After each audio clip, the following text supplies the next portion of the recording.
Here we go. One man, 18 women who would get the ick if a guy ever called them Pookie. Let's do it!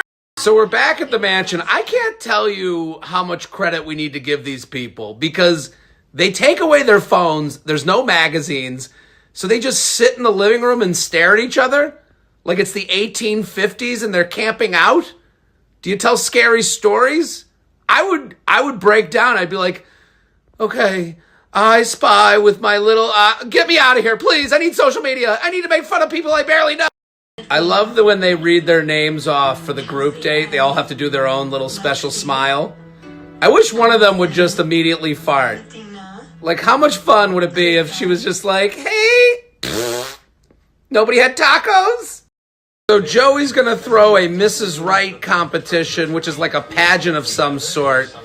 And the women come to the theater. Maria came dressed in her Cruel Intentions cosplay outfit. She really looks like the rich popular girl who's going to tell a very skinny girl that she looks a little fat today.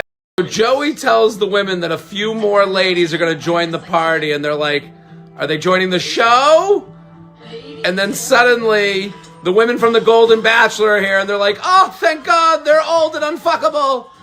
Oh, come hug me, you threatless women. So it's the Askin ladies from the Golden Bachelor. Look at Kathy's definitely the mom who uses her hands too much.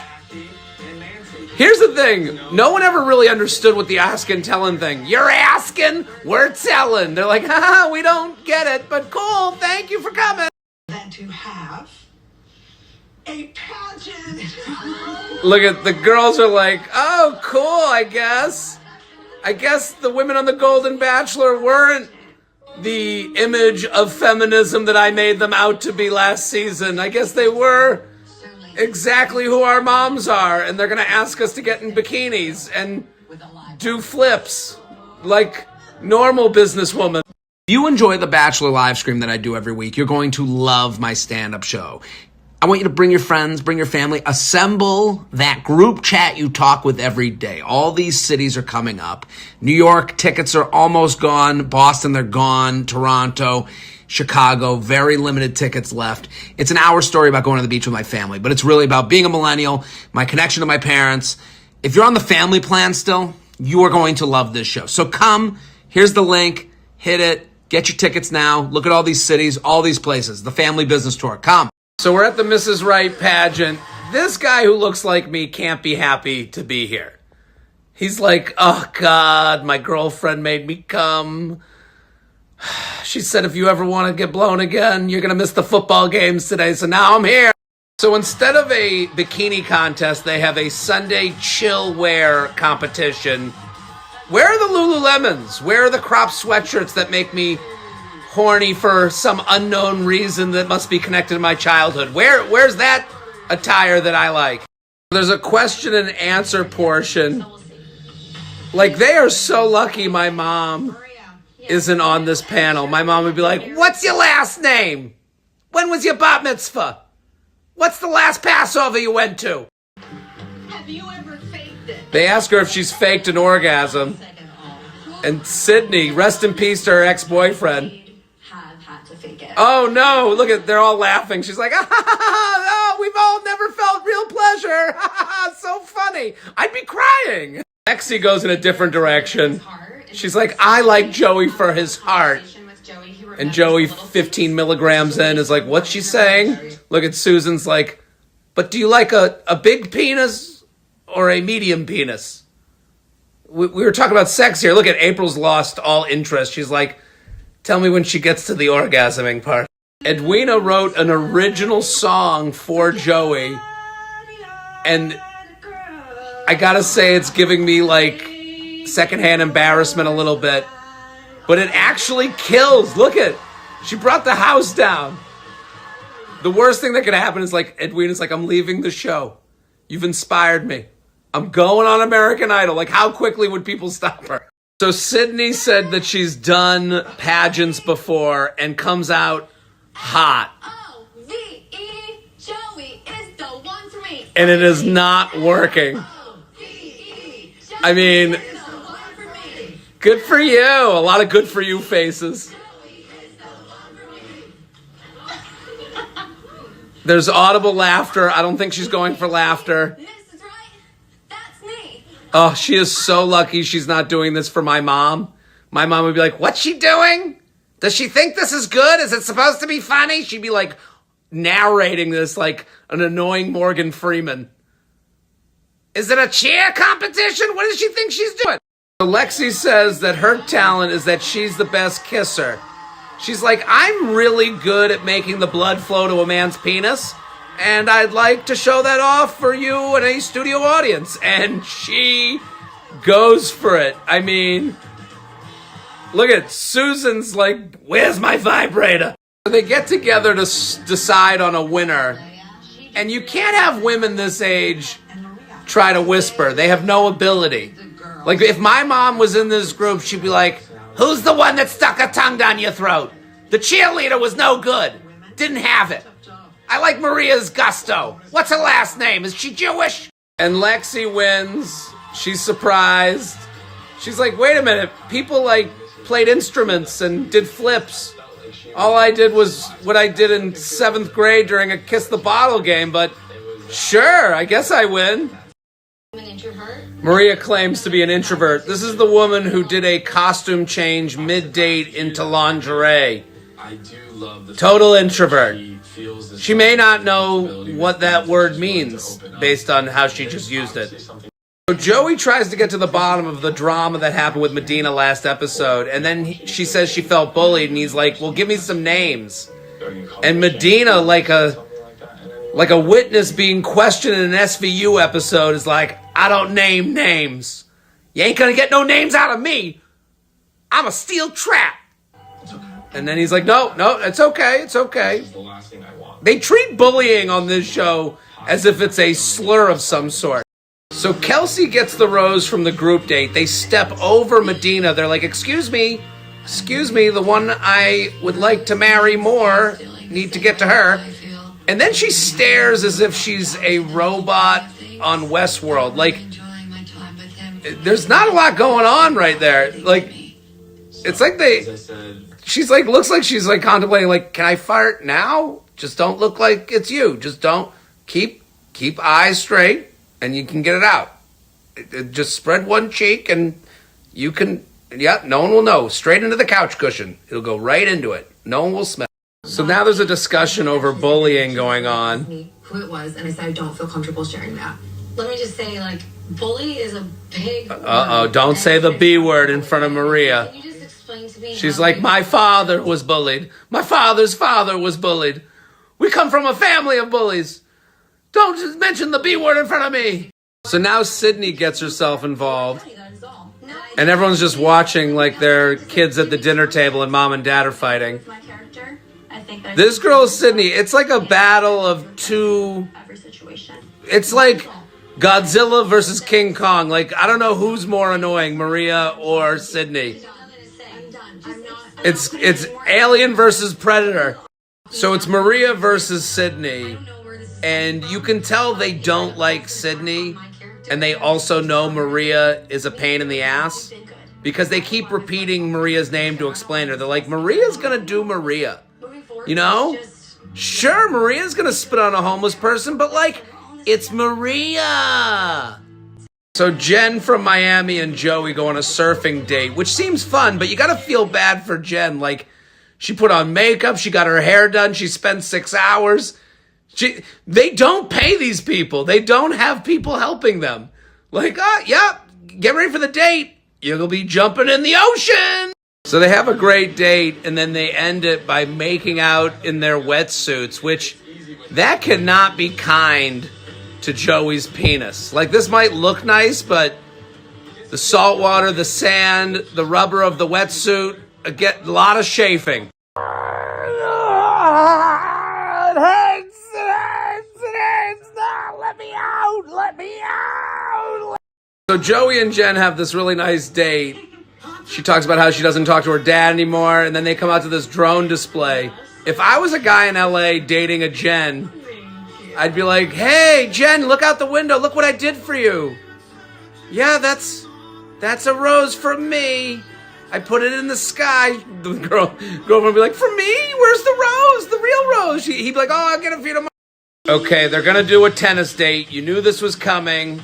If you're a guy watching with his girlfriend right now, let's go to another room because you're gonna see her in a way that won't make you feel very attractive right now. She's gonna be sweating. She's gonna be really talking about Joey's traps and abs and form. You don't want to be. I don't know how many episodes we are in, but how come we never hear from this woman? Like, she said maybe half a sentence. I don't know her name. I would like more of her. She's not dating Joey. They literally never made eye contact. It's like she comes in here to the show and haunts it every now and then. So there's some tennis legends. Pam Shriver. She did her line a little too soon. That was awkward. Pam. I don't think that was when she was supposed to say that. Welcome to our favorite playground. It's like, okay, let Joey handle this. He's pretty good. James Blake is here. And we already met Pam. So they do a tennis tournament in costumes. The costumes are made to be a big deal, and a lot of innuendo and puns are being said. But they don't seem to really go with tennis. I don't understand how it changes the competition at all other than they're dressed in matching costumes. Remember the girl I said hasn't said 2 words? Well, she said 7 more and it was wieners 7 times in a row. I don't know how you go home going, yeah, I didn't really get much screen time, but I did get that wiener chant in there. I always talk about how the Dome of the Undateables are the most single people in the country. I think going to a Bachelor tennis match makes you the most single. What'd you do on Saturday? Well, I watched a bunch of women dress in hot dog costumes while they played tennis and tried to find love with another man who plays tennis. Yeah, I just watched. I didn't play or meet anyone new. So Caitlin says that her family is cursed. So I have like a family curse. She says all the women in her family are single. Okay, so basically all the women in my family are single. She does look like the lead of a Disney movie about a family that was cursed to being single for the rest of their lives. She does have that look. I put a small curse on Caitlin's family. So what? Her mother was in front of me on a JetBlue flight. She put her seat all the way back. I said, Miss, can you move it up a little? She goes, no. So I was like, cursed be the women of all your family forever and ever to never feel the touch of a man whose middle name you know. And now they're all single. Don't mess with me. Rachel just went in for a hug and got caught on his sweater with her earring, which isn't that embarrassing. She might tell people, oh my God, I can't believe that happened. That's not as embarrassing as telling a guy that your whole family is single because of some curse instead of actually just going to therapy or something. Daisy comes over and they talk about her cochlear implant again. And then she makes an offer he can't refuse. You know what I mean? Do you want to touch it? Want to touch it? I feel like I'll help. He's like, how did you know that was my kink? What if he touches it and he finds out this is like the hottest thing ever to him? Oh, is that a magnet? Oh my God. Oh, I'm sorry. I didn't realize. I've never touched a cochlear implant. I didn't know it would make me cum my pants. I swear I'm cool. The group date rose goes to Caitlin. She's one step closer to breaking the curse of the untouched family vagina. And they give each other a hug that is less sexual than Joey touching the cochlear implant. That was, not gonna happen for them two. I don't care that you got the rose. So Jesse informs the ladies they're having a pool party. I wouldn't be as excited as them. I'd be like, hey, Jesse, we're having a pool party, but you're wearing a cable knit sweater. Do you think this is appropriate weather? Obviously you don't for you. And talk about sponsored content. KFC brought the Do-Re-Mi. These women have never even smelled a KFC. They're like, oh my God, it brings me back to my childhood. Stop it. Don't act like you're me and you and your friends in high school would get high in the parking lot of a KFC/Taco Bell and get the fries from KFC And the cheesy gordita crunch from Taco Bell. Maybe Kelsey. She looks like she's had a few spliffs in her. Nothing makes the Colonel happier than seeing a bunch of hot women eating his chicken. It makes the 7 herbs and spices in my giblets sizzle like a 3-piece out of the oven. Sydney is officially annoying. She can't put the Maria thing away. All the other women are annoyed with her. Okay, I'm Team Maria. There it is. Done. Maria, looking very much like the woman your dad married who's your age. Okay, I don't remember all of these accusations that Sydney is coming to Joey with.